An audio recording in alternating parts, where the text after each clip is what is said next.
Greetings, my Hebrew Israelite brothers and sisters. This is L.D. Smith, the Watchman on the wall. As always, grab that King James. But first of all, we wish all of our sisters and brothers a happy Sabbath. And that being said, many of you all that follow us know our primary goal is to disprove Lucifer, aka Jesus, or Yeshua, whatever you want to call him. That's our primary focus, and also it is also to warn our sisters and brothers and open up their eyes and understanding that Lucifer is Jesus. All right. Now that being said, we're going to show you the difference between God and Jesus. All right. Now let's look at the beginning. Let's go to Genesis. Okay, Genesis 1, and we're going to read verses 1 through 5 here in Genesis 1. It says, in the beginning God created heaven and the earth was without form and void, and darkness was upon the face of the deep, and the Spirit of God moved upon the face of the waters. And I know verse 3 says, and God said, let there be light, and there was light. God saw the light that it was good, and God divided the light from the darkness. And God called the light day, and the darkness he called night. And the evening and the morning was the first day.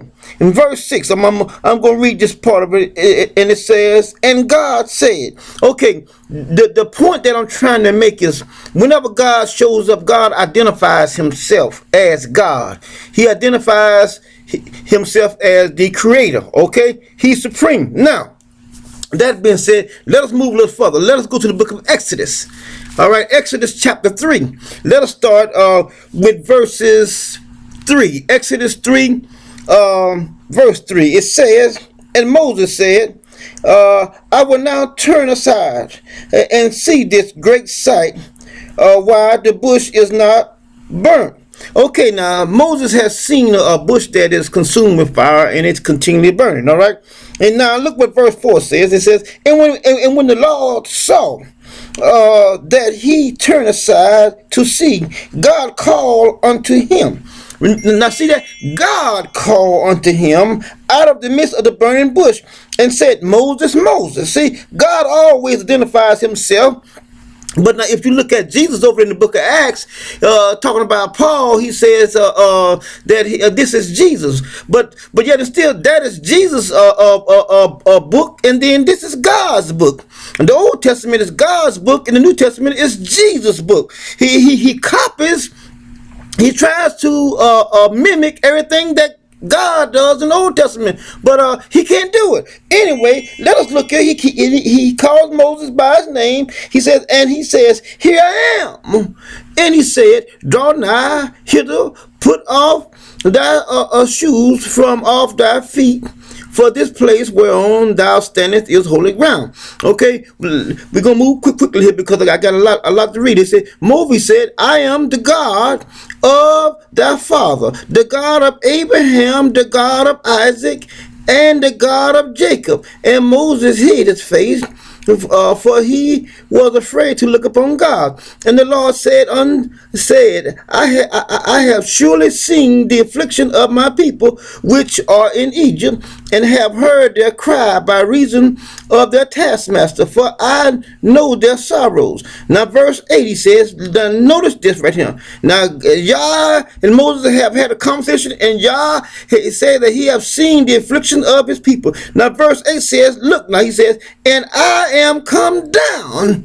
Note what he says. God saying that, talking to Moses, talking to a man. Now he says, I have come down. Note that he says, I have come down to deliver them out of the hand of the Egyptians. Now notice, now God is saying here, this is very prudent. He said that I have left my throne. I have left the throne room, and I have came down to talk to a man. Okay, now, and that being said, let us jump over here to Matthew, the 3rd chapter. Now I'm going to show you the difference here. Matthew 3, because we're gonna come back to Exodus. Matthew 3. Let us go there real quick. And now look what he says in Matthew, the 3rd chapter, verses 16 and 17. And look what he says here. It says, and Jesus, when he was baptized, went up straightway out of the water, and lo, the heavens was open unto him, and he saw the Spirit of God descending like a dove, and lightning upon him. And lo, a voice from heaven said, this is my beloved Son, in whom I am well pleased. Now, notice what say, a voice. It could have been any damn body. It didn't say God, but we have been taught that it was God. But here we can plainly see that God's name is not even mentioned. He says that it is my beloved Son, in whom I'm well pleased. That could be anybody. But here we see in the Old Testament, God here said that he came down to Moses, here a mere man, but yet it's still here. We see supposedly this is his son, but God never comes down. He's still in heaven. Now, does that make any sense to y'all at all? I know it don't. But we're gonna go a little further. Let us go back to Exodus 3. Now we're gonna finish here. In verse 8 we stopped there, right? Now let's jump down to verse 9, because we're going to do all those names. He said, now therefore, behold, the cry of the children of Israel is come unto me, and I have also seen the oppression wherewith the Egyptians oppressed them. Come now, therefore, and I will send thee unto Pharaoh, that thou mightest bring forth my people, the children of Israel, out of Egypt. And Moses said unto God, who am I that I should go unto Pharaoh, that I should bring forth the children of Israel out of Egypt?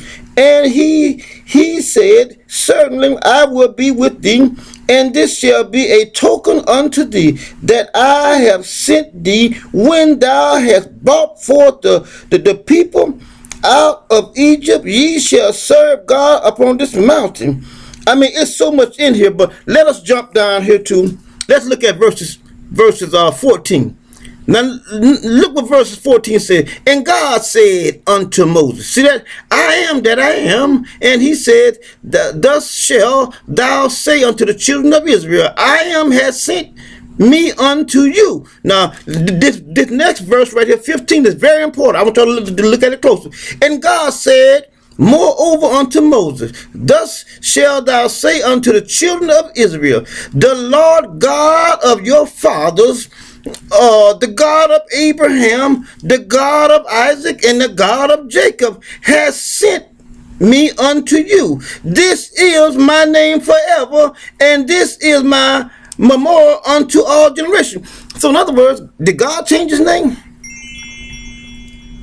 To us. This what he says he is. He is the God of Abraham, the God of Isaac, and the God of Jacob, not the world, as Jesus proclaimed. All right, now moving right along. Let's go a little further here. Let's go to the book of Acts. The book of Acts. Let's go real quick. We're gonna go there to prove something else. See, because Jesus has nothing to do with y'all. He's Lucifer, a.k.a. Now, let's look at Acts 10:38. It says, how God anointed Jesus of Nazareth with the Holy Ghost and with power, who went about doing good and healing all that was oppressed of the devil, for God was with him. All right? Now, we're going to show you who God anointed. It says how God. God never said he anointed Jesus. They say how. This is secondhand shit. God never said he ordained Jesus at any time. Now, let us go to 1 Samuel. I'm going to show you, see, because I have to back up everything I say. 1 Samuel 16. 1 Samuel 16. Let's look at verse 11. All right, it says, and Samuel said unto Jesse, are there all thy children? And he said, there remaineth yet a youngster, and behold, he keepeth the sheep. And Samuel said unto Jesse, send and fetch him, for we will not sit down till he come hither. And he sent and brought him in. Now he was ruddy, and withal of a beautiful countenance, and godly to look to. And the Lord said, arise, anoint him, for this is he. Then Samuel took the horn of oil and anointed him in the midst of his brethren. And the Spirit of the Lord came upon David from that day forward. So Samuel rose up and went to Ramah. Now, to add to that, let us go to Psalms. See, because I like to prove everything I say. Let's go to the book of Psalms real quick. Psalms 80, 89. Show you that God only anointed David, no one else. Now, Psalms 89, verses 18, 19, and 20. Look at what it says. For the Lord is our defense, and the Holy One of Israel is our king. And then thou spakest in visions to thy Holy One, and saidest, I have laid heap upon one that is mighty. I have exalted one chosen out of thy people. I have anointed David my servant with my holy oil. Have I anointed him? God. This ain't hearsay. This is God. God said he have anointed David. Not that how he anointed. He said I signifying that me, my. I did this. Not how. That's hearsay. Now, let's move a little further here. Let's go to the book of Matthew. Matthew 27. Real quick. Let's go to real quick. Show you something here. See, because we need to see for whatever it is. Matthew 27. Let's look at verses 46, 47, 48, 49, 50. Well, I'm going to skip a few verses, but let's start with 46 verse. He says, and about the 9th hour, Jesus cried with a loud voice, saying, Eli, Eli, sabachthani, whatever the fuck that is. That is to say, my God, why hast thou forsaken me? All right, let's go to verses 50. Jesus, when he had cried with a loud voice, yield up the ghost. And behold, the veil of the temple was rent in twain, from the top to the bottom, and the earth did quake, and the rocks rent, and the graves were open, and many bodies of the saints which slept arose, and came out of the graves after his resurrection, and went into the holy city, and appeared unto many. Lie. Could be anything from truth. Now, like I said, I always have to go back and prove what I'm saying. Okay, let's go to the book of Joshua. All right, Joshua. Let's go to the book of Joshua. Joshua 10. Let's look at that. We're gonna read verses 12, 13, and 14. Joshua 10, verses 12, 13, 14. Now I want y'all to listen at what you're reading. All right, look what it says. Verse 12 says, then spake Joshua unto the Lord in the day when the Lord delivered up the Amorites before the children of Israel. And he said in the sight of Israel, sun, stand thou still upon Gibeon, and thou moon in the valley of Ajalon. And the sun stood still, and the moon stayed until the people had avenged themselves upon their enemy. Is not this written in the book of Jasher? So the sun stood still in the midst of heaven, and hastened not to go down for the whole day. Now let's stop right there. Now look what he did. He stopped time. He stopped time. Joshua stopped time. This is a man. Now, this is not a God, but God gave him that authority to speak to the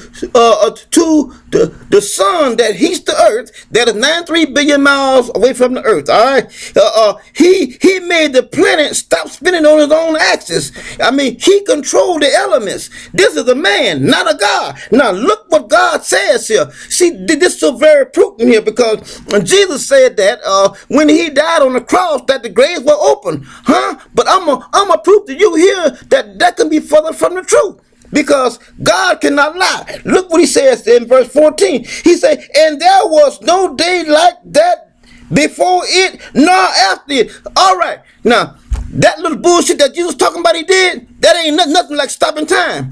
And Joshua literally stopped time, until he took care of business. Look what he says here. The Lord, he said, that the Lord hearkened unto the voice of a man. Isn't that something? He said that it hadn't been a day before nor a day after that God listened, hearkened to the voice of a man. But yet it's still Jesus said that he said the grave was open and all this other bullshit. Never a lie. Look what he says here. He says that the Lord hearkened unto the voice of a man, for the Lord fought for Israel. Isn't that something? My sisters and brothers, you have to see it for what it is. I showed you how God came down off his throne and talked to Moses, but yet it's still Jesus on the cross, and then God to do a damn thing. That doesn't make sense at all. My sisters and brothers, until next time, shalom.